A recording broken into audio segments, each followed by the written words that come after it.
Welcome back to Giro3 YouTube channel. Okay, this video will be made up of several short videos, all stitched together.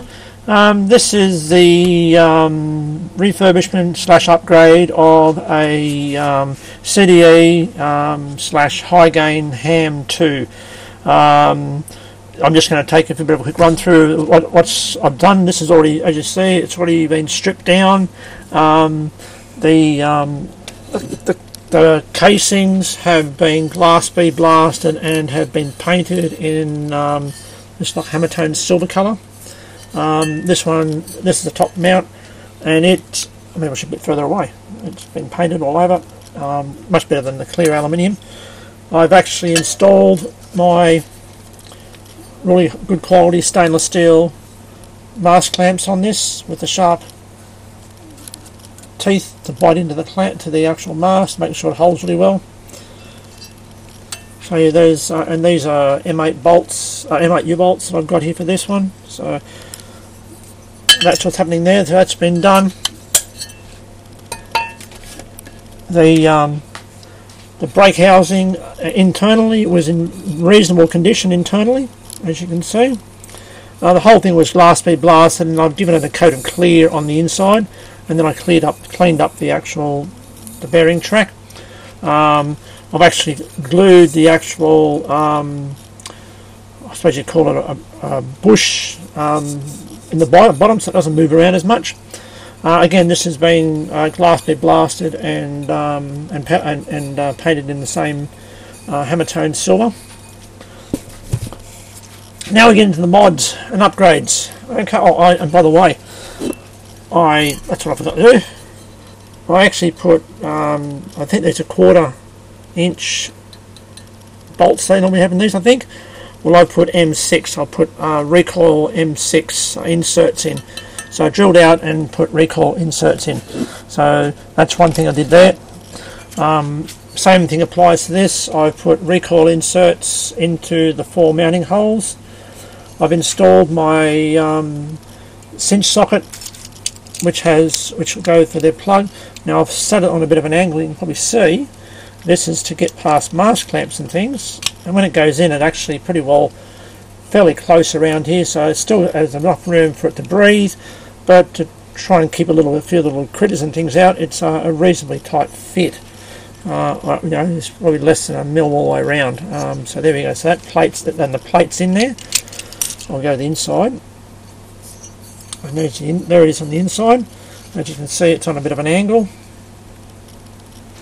and it's only held in by one screw, and also by the pressure here. The tag strips in between the plate and the actual sub chassis. I've also put M4 recoils into the 2 mounting screws here as well. Again, the whole thing was glass bead blasted. The top and all this side here was all done in a clear to reseal it, and I painted the bottom in the same hammer-tone silver. So basically, there we go. And the wiring will be different, as it says on the label here. And this one was glass bead blasted, and again I cleaned the tracks up after being glass bead blasted. Only the bottom only, because it was just a bit rough. Whoops, I lost it. Oh, that's where that washer went to. Okay, one mod I did, and I'm probably going to do a few more of these ones. When the bearing tracks wear, we get a lot of side float on these things. So basically, on a rotated a while ago, I got a hold of this. It's O-ring material, and I glue this on, and it's one piece. It's a join.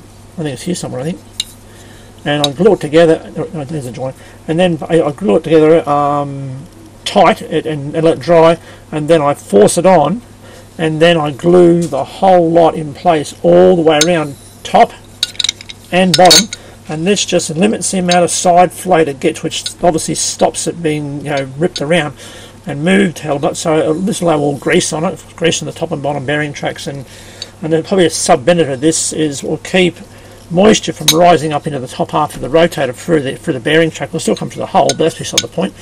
So basically, this has been is ready to go now. Basically, it's done. The motor is as it was. I just had to reinstall the pinion gear for that one. It's in good condition. Put that aside. I'll be having the old standard style limit switches. They'll be going in. It'll use a standard. This is what came with it. Aluminium ring gear, which is in really good condition too. So the gears are the later model stainless steel ones. Well, I think these may have been changed because Ham2s, I recall, didn't have this one. They had the early version stuff. The stainless steel come through, I think, in the Ham3s. I think it came through. I'm not too sure 100%. Whatever. We have the bearing retainers. 2 sets of bearing retainers. They're in pretty good condition. They've got a few marks on them. We had to get the marks off. So all the gears are in pretty good condition. Some have been not spaced very well, and you get a bit of a rubbing on them here and there. I'll be reshinning these. You can see the same thing again. They've been, when I get the flare, instead it's been hitting. So they've not been spaced properly. So, but no major damage. So they're all in good nick. The top sub chassis or motor mount, whichever way you want to call it, it's in good condition, and it's ready to go. I've got to do one mod to this. I've got to cut this arm off to fit my motor start capacitor in here, which I didn't bring over here with me. Solenoid, which this is a V wedge brake system. This is the Ham2 one. So again, 1972. Wait a sec, the 27th of the 6th, 1972. I think that's how they write it, back to front, whatever. So yeah, it's in good condition and works. The actual latch it's got a little bit of wear on the front of the on the latch part here. It's not excessive, but has a little bit of wear. I've changed out the original bolts to Phillips heads because I don't like bloody flat blades. So I've got a hold of these. These are quarters.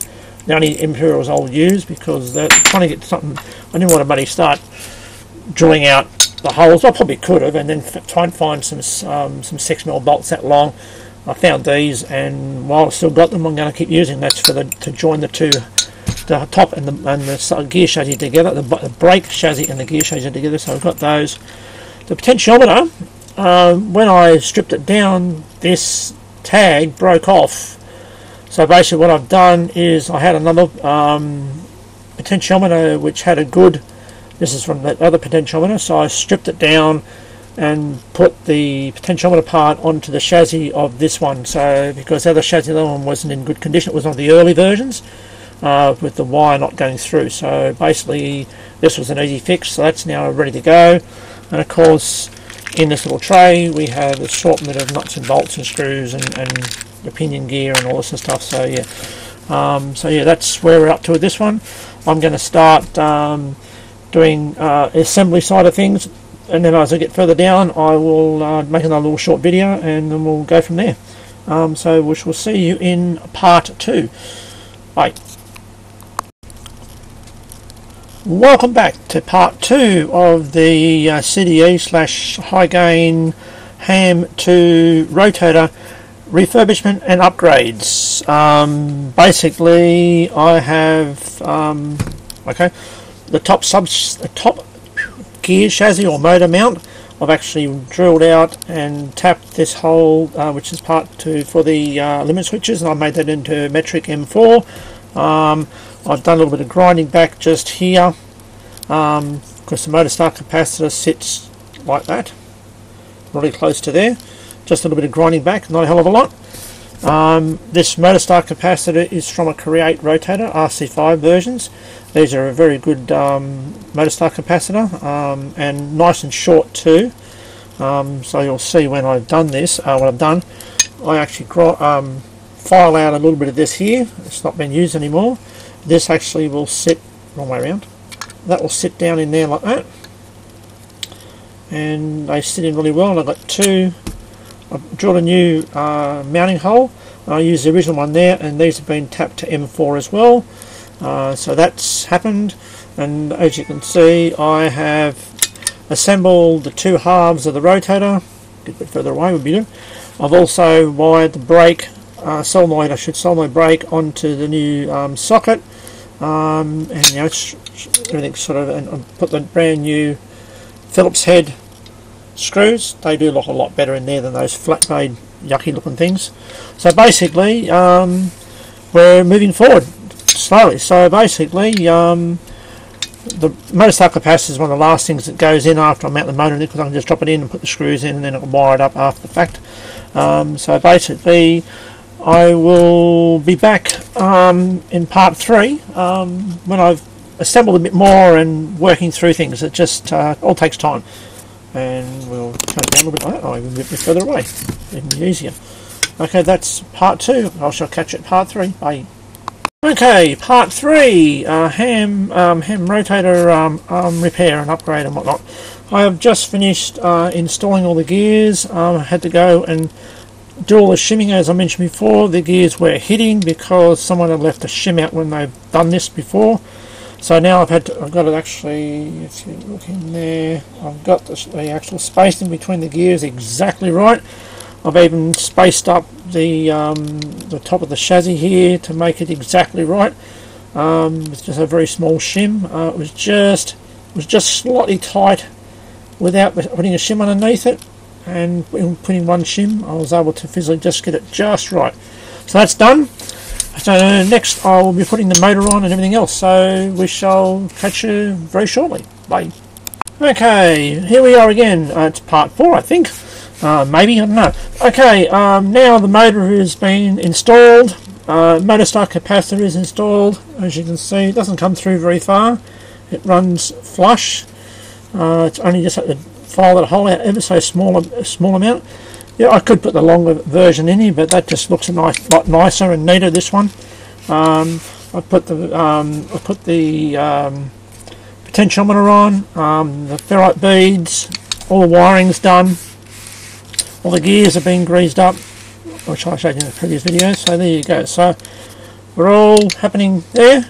I'm going to have to do some pre-alignment checking and whatnot now, and then I'll install it into the chassis and whatnot. So yeah, so this is just another quick video, and a quick video to show you where I'm up to. I'll take a bit of a walk around again, and take a walk around through here as well. I'm looking up through there. And the plugs all wide. Oh, and by the way, with the motorcycle capacitor now being on board, and I've separated the motor neutral and the brake neutral, we can now use a 7-core trailer cable. So there we go. So there's a bit of an update. So only 7-core cable needed on this rotator. Catch you next video. Bye. We're back. Okay, part 5, whatever. Okay, I have now greased the bottom half of the rotator.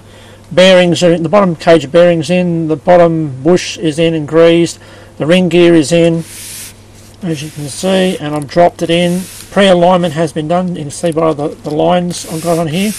Blue is north for me, and red being stop. This is where the limit switches are, so get the fingers out of red, so this is where it stops. So this is my pre-marker. I always do this by finding exact south where the limit switch starts to activate, and mark it. As you probably can see in there, there's just a little scratch, and then I mark that as red, and then 180 degrees across from there is the knock block, and that marks north. Even though these ring gears tend to move around a fair bit, you've got to just do a bit of pre-alignment to physically see how it's going. This has all been tested with the controller, the Ham2 controller that I upgraded before. So basically this is now getting ready to have the top cage of bearings put in, and the top housing put on. So there we go. We're up to this stage now. So okay, I'm going to go back and see if I can get this top housing on tonight, because it's getting late, and basically we'll go from there, and then I'll probably make a little video of it actually working tomorrow. Catch up. Bye. Rightio, welcome back. It is finished. CDE Ham2 Plus is now finished altogether, and I'm about to do a run through of it working and everything. So basically I'll just push the controller aside for now. Rotator is all together. Let's put a bit too much light here. I've even labelled it. I've labelled the bottom as well. Even done the labelling on the bottom here. Around there, should be around out there. I've done the alignment.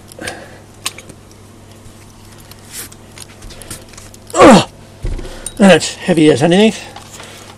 Far out. Bit of an effort that was. So what I'll do is I'll stick it onto my little raised platform to show it working.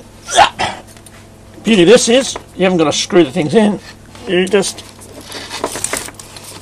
plug it in. Much easier.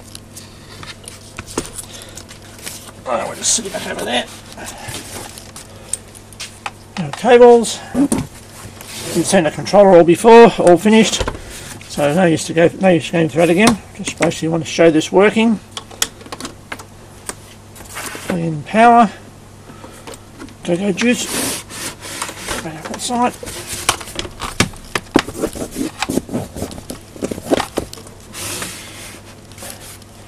Rightio. Better see things all working there. It's a bit stiff, isn't it? Okie dokie, here we go.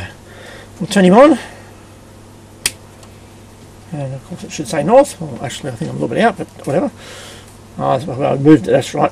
So let's just take it for a bit of a quick run. You can see the LED illumination showing up now. It's with all the yeah, so it's all happening. So let's take it for a bit of a quick drive. Now you'll see the blue LED, which is obviously going to flash. Because LEDs like, or cameras don't like LEDs, but whatever.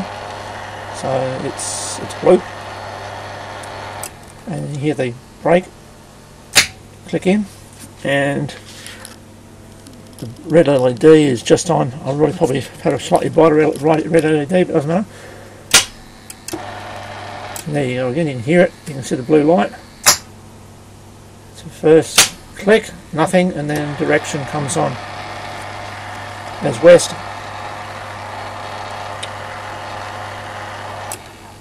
And 3 seconds, which can be changed to 5 seconds within the control on the board. The little pin out, little changeover post thing, you just change them over to different thing, to 5 second timing. So there we go. 1, 2, 3 seconds, brake engages, and the LED. I do say the LED does come on. I wonder if this will see it. You see a little bit of flash in there? It does work. Okay, let's go back the other way. There's the other one working. Little flashing little LED sitting there in blue. They may be a little bit bright, but I'll let you know they're going. Well, actually what I'll do while I'm here, I'll show the little Calibrate Light working. That's how they do it. So basically I'll go back this way here, so they tell you to calibrate it. Okay, so we're sitting at south, so if the south was out, we'd adjust down the bottom here. And what they say to do is we just flick the into there, and then basically you then adjust here, and you can see the little LED is actually on. Maybe you might be able to just see it. Might move up here. See the little LED's on now. We turn him off, and then it goes back the other way. We turn him on. So then you just adjust here, and actually it is smack bang on. So we're right. We haven't got to do anything.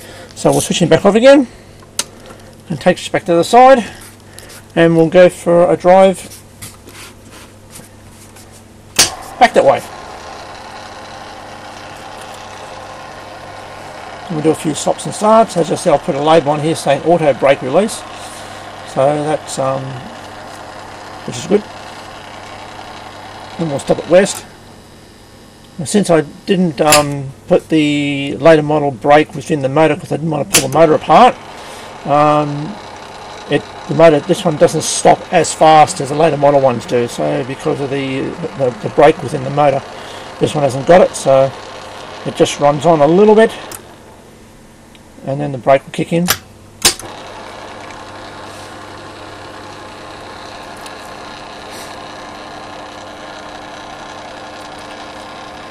And we'll come around to east, we'll give it another stop. Normally 1 degree or half a degree or 1 degree run on. So just stop early. Of course, there's a big antenna on there, it may take a little bit longer.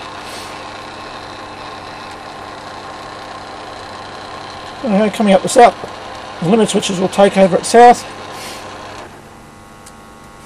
And presto, there we go, brake engaged.